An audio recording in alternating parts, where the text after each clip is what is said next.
মালদায় তৃণমূল সুপ্রিমোর সফরের আগে কংগ্রেসে ভাঙন, ৫ শতাধিক কর্মীর যোগদান। তৃণমূল সুপ্রিমো মমতা বন্দ্যোপাধ্যায়ের মালদা সফরের আগে বিরোধী শিবিরে বড় ভাঙন ধরল। রতুয়ার দুর্গাপুর স্ট্যান্ড এলাকায় আয়োজিত এক যোগদান সভায় কংগ্রেস ছেড়ে প্রায় ৫ শতাধিক কর্মী সমর্থকদের সাথে তৃণমূলে যোগ দিলেন কংগ্রেসের প্রাক্তন অঞ্চল সভাপতি মোহাম্মদ মুজিবুর রহমান। এদিনের এই যোগদান সভায় উপস্থিত ছিলেন রতুয়া বিধানসভার তৃণমূল বিধায়ক সমর মুখার্জি, জেলা তৃণমূল চেয়ারম্যান, ব্লক সভাপতি অজয় সিনহা এবং অন্যান্য তৃণমূল নেতৃত্ব। সদ্য যোগদানকারী নেতা জানান, নেত্রীর আদর্শ এবং সরকারি বিভিন্ন উন্নয়নমূলক পদক্ষেপে অভিভূত হয়ে তারা তৃণমূলে যোগ দিয়েছেন। এ বিষয়ে তৃণমূল বিধায়ক সমর মুখার্জি বলেন, মুখ্যমন্ত্রীর আসন্ন সফরকে ঘিরে তৃণমূলের প্রতি মানুষের আস্থা বাড়ছে। কংগ্রেস ছেড়ে এই যোগদান দলের শক্তি আরো বাড়াবে। প্রাক্তন প্রধান কংগ্রেসের সভাপতি মুজিবুর সাহেব 500 কংগ্রেস নিয়ে প্রতিটা 24টা বুথ থেকে 500 কংগ্রেস কর্মী মমতা ব্যানার্জির নেতৃত্বে তৃণমূলে যোগদান করেন।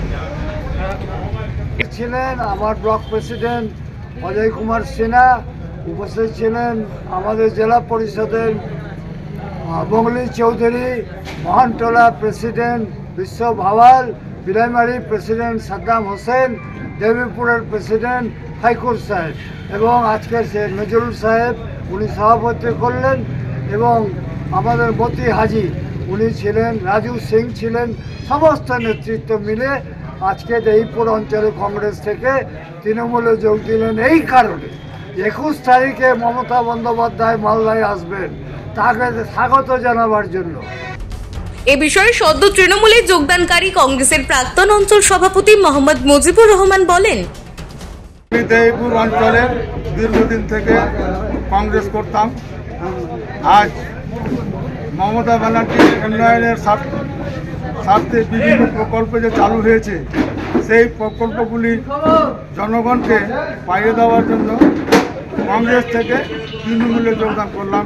প্রায় 500 লোককে, কর্মীকে নিয়ে আমার যে অঞ্চল, সেই অঞ্চলে যেন শক্তিশালী হয় তৃণমূল কংগ্রেস, সেই ব্যবস্থাটাই আমি করব। প্রত্যেকের বাড়ি বাড়ি যেন এই দিদির উন্নয়ন পৌঁছে যায়, সেই ব্যবস্থাটা আমরা নিব।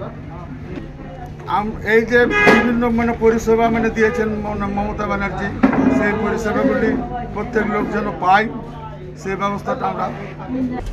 দলের প্রাক্তন অঞ্চল সভাপতি দীর্ঘদিন ধরে নিষ্ক্রিয় ছিলেন। তার 500 কর্মী সমর্থকের দাবি সম্পূর্ণ ভিত্তিহীন। মালদা থেকে পরিতোষ সরকারের প্রতিবেদন, নিউজ টুডে।